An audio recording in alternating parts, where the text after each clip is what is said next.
Well, here we are again as promised for part 2 of the study, why Yahuah and his very being hates our new moon days. In part 1, we studied why the conjunction moon phase cannot be new moon. In this study, part 2, we'll be studying why the crescent moon cannot be the true new moon as well. Again, focus in on the verse, new moons. It's plural, so there's more than one methodology and our moon phases being promoted in this world as the new moon. And as we've shared in part 1, the conjunction was not it, and the secondary phase in crescent moon methodologies is not it as well. Let's get started. Again, the same methodology.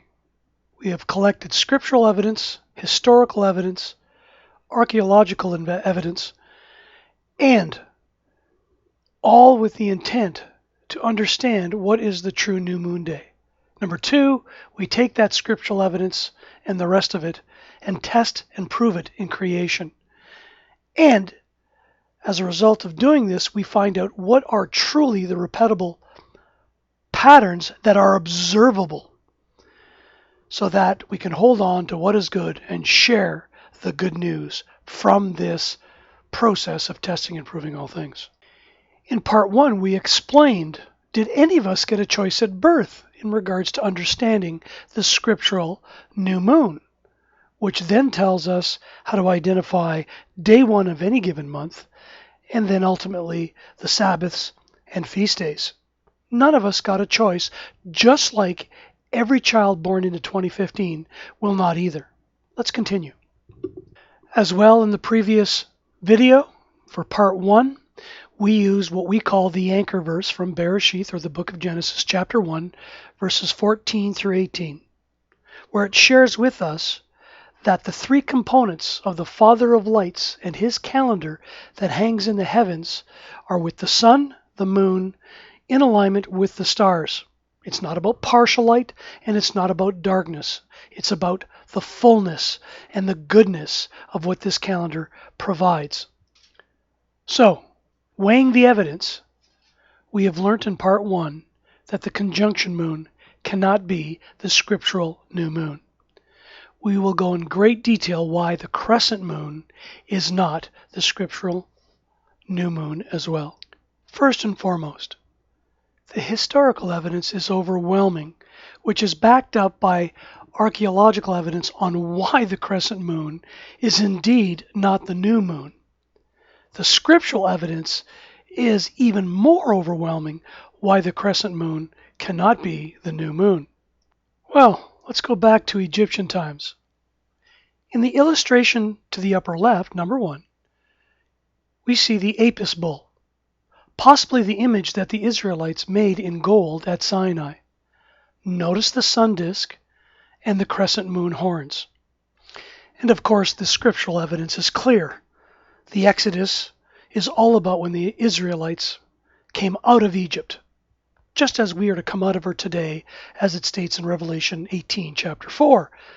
And no one in their right mind would argue the extreme amount of artifacts archaeologically from this time period. At the bottom left of this visual, number 2, we see the Egyptian artifact, the sun disk, and the crescent moon. And as we can see in the top center of the visual, number 3, the crescent moon with the sun right in the center. Once again, same as the Egyptian visual. This is the Babylonian sun worship crescent moon system. And to the right, we see visuals number 4 and 5. The first being the Roman Catholic Monstrance.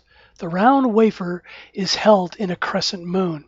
And then number 5, the Roman Catholic altar with Mary and the sun disk inside a crescent moon. This system will just not go away. And finally, in the bottom of the visual, in the center, number 6, we have a picture of an actual Muslim temple. I repeat, a Muslim temple with the sun, again captured within the crescent moon.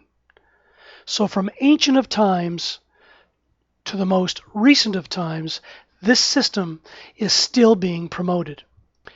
And where is the scriptural evidence that promotes these systems? There is none. Everything about Scripture is to come out of these types of worship systems. These world religions didn't work in the past, and they don't work today as it relates to the way, the truth, and the life.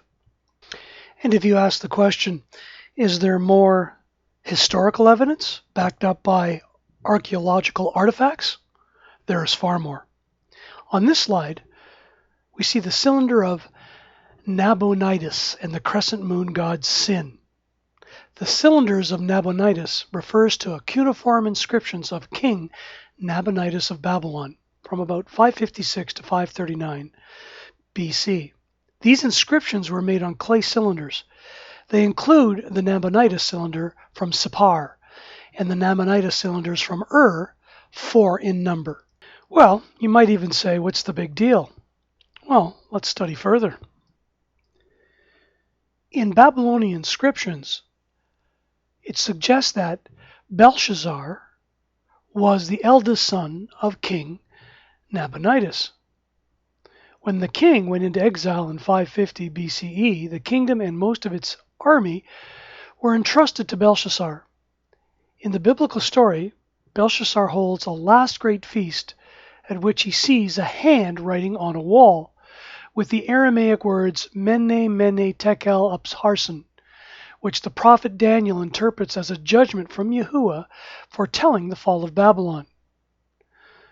Belshazzar died after Babylon fell to the Persians in 539 BCE.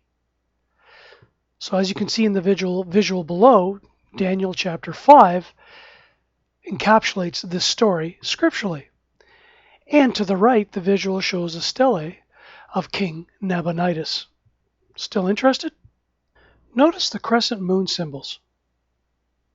Sin, or Nana, was the crescent god of the moon in the Mesopotamian mythology of Akkad, Assyria, and Babylonia. Nana is a Sumerian deity, the son of Enlil, and Ninlil, and became identified with Semitic Sin. The two chief seats of Nana's Sin's worship were Ur in the south of Mesopotamia and Haran in the north. Do you remember another scriptural character that came out of Haran? You're right, Abraham. Impressions of the cylinder seal of Hasfamar, Ensi, of Iskun Sin, 2100 BC, we see the seated figure is probably King Ur-Nammu, bestowing the governorship on Hasfamar, who is led before him by a Lama, protective goddess, if you will. Sin, or Nana himself, is indicated in the form of a crescent. Is it all coming together now in regards to why the crescent moon cannot be the new moon of Scripture?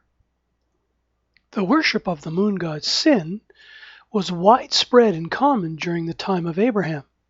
Contrary to Muslim claims, Abraham was asked to leave Ur of the Chaldees, where the crescent moon god Sin was worshipped, and Abraham migrated to Canaan and worshipped Yahuah.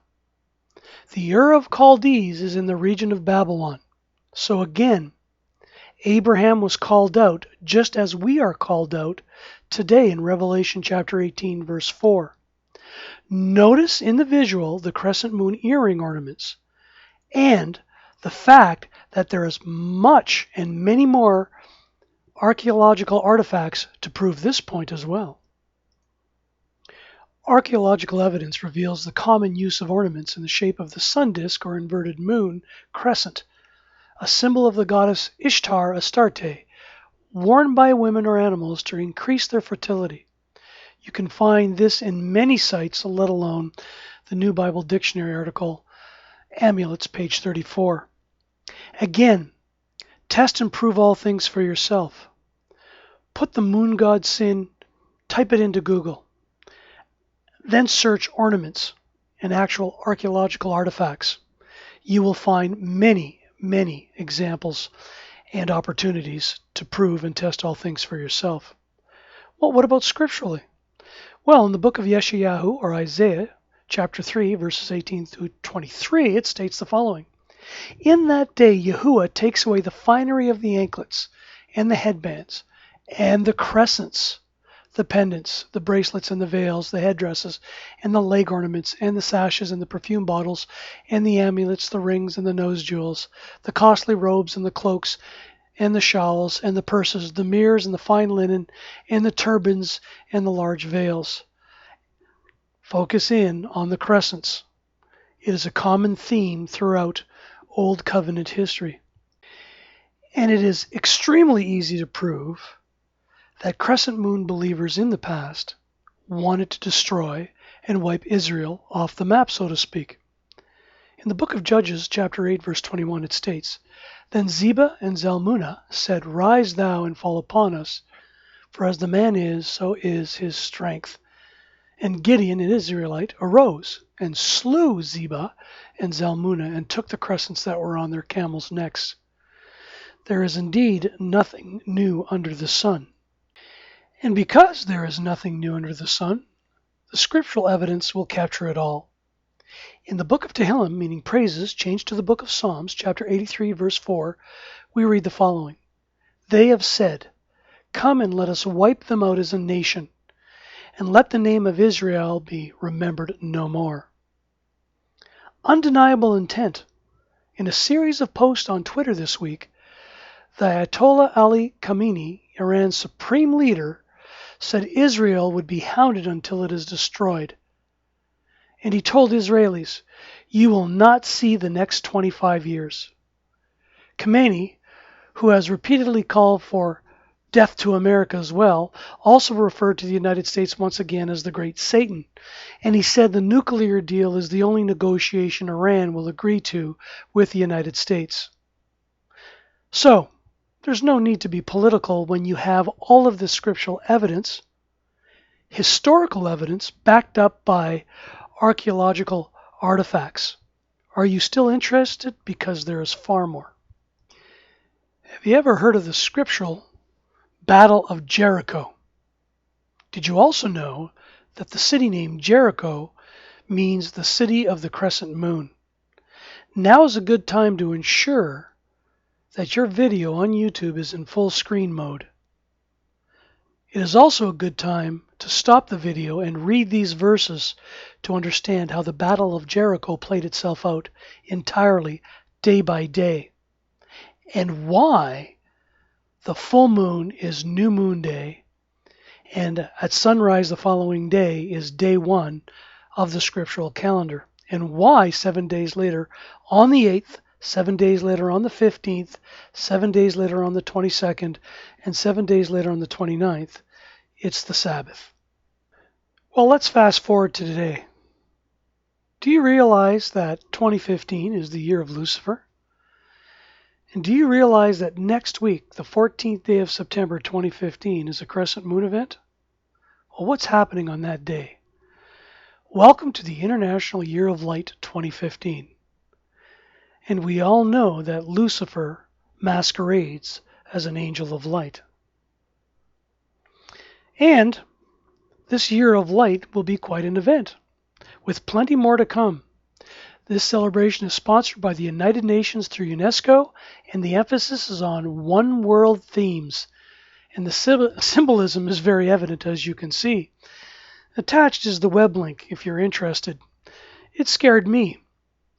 Here's an extract from that site explaining synchrotron technology, bearing in mind it is the byproduct of CERN. If you're not up to speed on CERN, you may want to do it very quickly. Now you know why these people picked a crescent moon day to hail in the year of Lucifer. In French, there's a saying, plus ça change, plus c'est la même chose, which means the more that things change, the more they stay the same. And that's why scripturally, indeed, there is nothing new under the sun. So after all of this scriptural evidence, historical evidence, archaeological evidence, how could anyone still want to believe that the crescent moon is the new moon of Scripture? It's impossible. This movie clip explains why the crescent moon is still believed today to be the scriptural new moon. Do we have a deal, Mr. Regan? You know, I know this steak doesn't exist.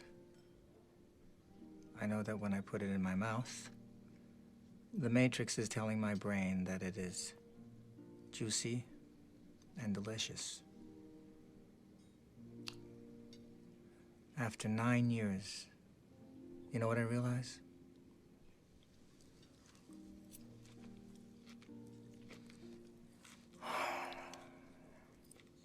Ignorance is bliss. Then we have a deal. I don't want to remember nothing. Nothing. You understand? And I want to be rich. You know, someone important. Like an actor. Whatever you want, Mr. Regan. So the truth is, scripturally we are told to look up as our redemption draws near, as we can read in the book of Lucas, chapter 21, verse 28. But still many ask, look up at what and why? Remember, it's no one's fault. We were all born into a calendar by the papal Rome system that obliterated the new moon. And as such, how do we identify the true first day of any given month? But at the end of the day, this video has shared what the truth actually is. And we will continue to do so by testing and proving all things in creation, sharing that the full moon, the observable moon, is truly the scriptural new moon. And the following day at sunrise commences new moon day, day 1 of any given month. And always remember, the word is true.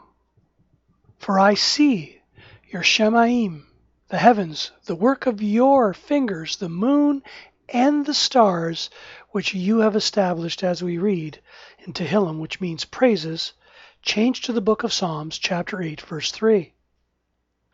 The heavens declare the esteem of Yahuah and reveals knowledge night after night. What knowledge? It starts off with Bethulah, the promise to Abraham that his seed would become the chosen nation. And it ends in the Mazzaroth Leo, the Lion of Yehudah, where the Messiah comes into play, sits at the right hand of the Father, and rules with the greater light, Yahuah himself, and the Messiah being the lamp, the lesser light, the full moon. Yahuah and his calendar of light hangs in the heavens and not on a wall, like the world and its calendars do. Remember, man-made calendars from world religions demand calculations. They're not calendars that are observable with the 3 components from the Father of lights in the heavens, the sun, the moon with the stars. Man-made calendars from world religions demand calculation and human aid and devices, as always. The word is truth, and it shall be that from new moon to new moon, and from Sabbath to Sabbath, all flesh shall come to worship before me, declares Yahuah. It was the same in the past, it's the same today, and it will be the same in the future. Yahuah does not change. So Yahuah willing, we will test and prove all things in creation, and continue to film in creation the true scriptural new moon, which indeed is the full moon. David knew it, as we read in the book of Shemuel, book 1, chapter 20, verse 5, and he knew the observable calendar, or in Hebrew, shamar, to look narrowly for or search. And you will see one day a month as the sun sets in the west and the full moon rises in the east. You can Witness and observe Shamar, look narrowly for this event. You can also see the position as the moon rebuilds to full moon and its percent illumination without any calculation and or need of human devices or aid, how this works, let alone the position of that rebuilding moon in the sky. So we will continue, Yahuah willing, to bring those videos filming that event with the human eye on camera. Remember, this cannot be done with a conjunction moon. It's non-observable. It's darkness, complete darkness.